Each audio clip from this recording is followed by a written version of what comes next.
हमारे चैनल से जुड़ने के लिए YouTube पर MDZI नेटवर्क को सब्सक्राइब करें। वो समंदर में डूब गया है, गर्क हो गया है। उस बाबा ने कहा चुप कर। किसने कहा? वो जहाज समंदर में डूब गया है। सलाहुद्दीन अय्यूबी रात भर मस्जिद में रोता रहा, खुदा के घर में मुसल्ला पे रोता रहा, आंसू बहाता रहा। ईसाइयों का वो जहाज समंदर में नहीं डूबा है, पानी में नहीं डूबा है, सलाहुद्दीन अय्यूबी के आंसुओं में डूब गया है। नबी के गुलाम के आग के आंसुओं में वो जहाज डूब गया है। नारे तकबीर, नारे रिसालत, मसलके आला हजरत, जश्न ईद मिलादुन नबी, नारे तकबीर। दुनिया में मुसलमानों की हालत देखकर किसी से मदद नहीं मांगे, अपने रब की बारगाह में जा करके रोए गिड़गिड़ाए। आज उसी मुसलमान की जरूरत है। फिर सलाहुद्दीन अय्यूबी ने 18 साल तक जंग के बाद उस मुल्क पर अपनी अजमत का, इस्लाम की अजमत का झंडा लगा दिया। 800 साल हुए। 800 साल में न कभी लड़ाई हुई, न कभी खून बहा, न ईसाइयों को नुकसान पहुंचाया गया, न यहूदियों को रोका गया। आज भी आप देखते हैं वीडियो में, फलस्तीन में बैतुल मुक़द्दस के बगल में हैकल सुलेमानी, हजरत सुलेमान अलैहिस्सलाम ने बैतुल मुक़द्दस के बगल में एक घर बनाया था, जिन्नात से बनवाया था। उस घर का नाम है हैकल सुलेमानी। इराकियों ने बहुत पहले, हमारे नबी के आमद से 1000 बरस पहले सुलेमान अलैहिस्सलाम का बनाया वो घर पूरा तोड़ दिया था, एक तरफ की दीवार छोड़ दी। ये यहूदियों के लिए सबसे बाज़मत जगह है, मगर आज तक वो जगह खुली है।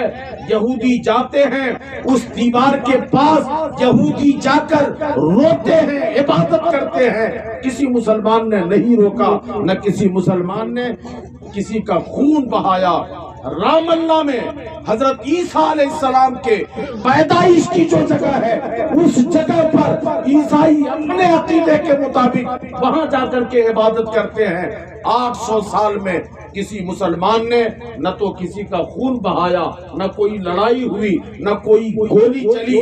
800 साल के बाद 1914 में जब फर्स्ट वर्ल्ड वॉर की शुरुआत हुई, 1914 से लेकर 1918 तक फर्स्ट वर्ल्ड वॉर हुआ। और फर्स्ट वर्ल्ड वॉर में उस वक्त फलस्तीन उस्मानियों के कब्जे में था। खिलाफत बनु उस्मानिया के जेरे नगी और मातेहत फलस्तीन था। उस पे तुर्कियों का कब्जा था। फर्स्ट वर्ल्ड वॉर के टाइम दो खास ग्रुप थे। एक ग्रुप तो अंग्रेजों का, इंग्लैंड का था, और दूसरा धड़ा उसका जर्मनी का था। तो जर्मन के सपोर्ट में खिलाफत बनु उस्मानिया और तुर्की थे फर्स्ट वर्ल्ड वॉर में। जब तो 1918 में फर्स्ट वर्ल्ड वॉर खत्म हुआ तो जर्मनियों को शिकस्त हुई और इंग्लैंड वालों को फतह हो गई। अब जहां जहां पर खिलाफत बनु उस्मानिया का, मुसलमानों का तसल्लुत और कब्जा था, अंग्रेजों ने अपनी नापाक साजिशों से मुसलमानों को बेदखल कर दिया। जिस फलस्तीन पर मुसलमानों का कब्जा था, वहां अंग्रेजों का कब्जा हो गया, इंग्लैंड वालों का कब्जा हो गया। और इस तरह से जब 1920 का जमाना आया, 2 साल के बाद, फर्स्ट वर्ल्ड वॉर के खत्म होने के 200 साल के बाद, वहां पर इंग्लैंड के मदद से 4000 यहूदी वहां पे बसाए गए। अंग्रेजों ने उस टाइम में, जब ईसाइयों को इंग्लैंड से भगाया जा रहा था, जर्मनी से उनको भगाया जा रहा था, फ्रांस से भगाया जा रहा था, उनको यूरोप में जगह नहीं मिल रही थी, ठीक उस वक्त मुसलमानों ने उन पर मेहरबानी की और अरबों ने उन्हें जगह दी और इन्होंने फलस्तीन में जाकर इख्तियार किया और वो वहां रहे। 4000 लोग वहां पे रहे। फिर ईसाई और यहूदी मुत्तहिद होकर पूरी दुनिया से यहूदी हिजरत करके फलस्तीन पहुंचने लगे।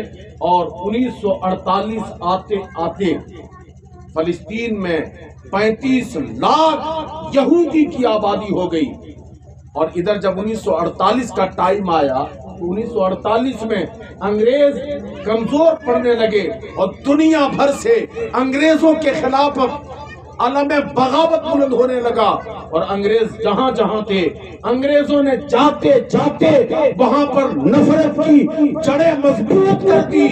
ہمارے ملک میں انہوں نے ایسی لڑائی چھیڑی کہ آج آزادی کے 70 سال ہو گئے، مگر آج تک اس ملک کے ہندو مسلمان آپس میں لڑتے جا رہے ہیں، اور یہ ہماری جہالت کا نتیجہ ہے۔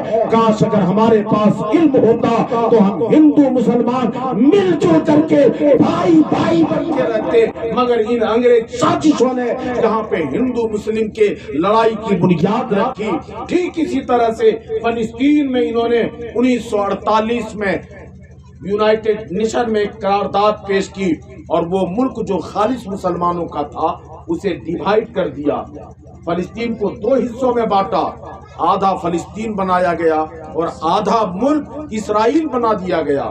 اور جب اسرائیل بنا تو وہ جو یروشلم جہاں پہ عیسائیوں کے عبادت کی سب سے بابرکت جگہ، یہودیوں کے عبادت کی بابرکت جگہ، مسلمانوں کا قبلہ اول اور بیت المقدس جس جگہ پہ تھی، وہ شہر یروشلم نہ اسرائیل کو دیا گیا نہ فلسطینی مسلمانوں کو دیا گیا، بلکہ وہ جارڈن کے مسلمانوں کی دیکھ ریکھ میں ڈائریکٹ UN کے ماتحت وہ شہر رکھا گیا۔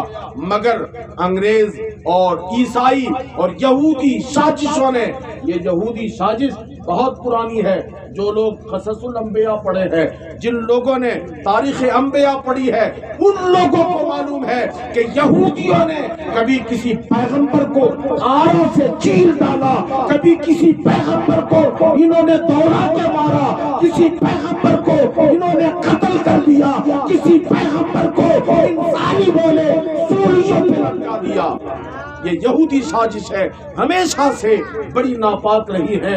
ان سازشوں نے متحد ہو کر 1948 میں اسرائیل بنا، اور 1975 ہوتے ہوتے یعنی صرف 25 سال میں انہوں نے 90% فلسطین پہ قبضہ کر لیا۔ یروشلم جس شہر پہ جارڈن کے مسلمانوں کا اختیار تھا، اس شہر کی ساری ذمہ داری دیکھ ریکھ اسرائیلی ظالم یہودیوں کے ہاتھ میں آ گئی، اور اسرائیلی فوج 1975 سے لے کر اب تک مشین گن اور بندوق لے کر کے دندناتے پھرتے ہیں، جس کو چاہتے ہیں اندر جانے دیتے ہیں، جسے چاہتے ہیں گولیوں سے بھون دیا جاتا ہے، مگر باہر فلسطین کے مسلمان یہ ہر دن ہر رات گولیاں کھا کر کے اپنے بچوں کی لاش قبرستان میں دفن کر کے، اور دوسرے دن دوپہر کے بعد پھر یہ اپنے بچوں کو لے کر بیت المقدس کے صحن میں کھیلنے چلے جاتے ہیں۔ آج اس ملک میں جب انصاف کی بات ہوتی ہے، ہمارا حق ہے، وہاں پر ہمارا قبلہ اول ہے، تو آج ہم کو کہا جاتا ہے کہ مسلمان دہشت گرد ہے۔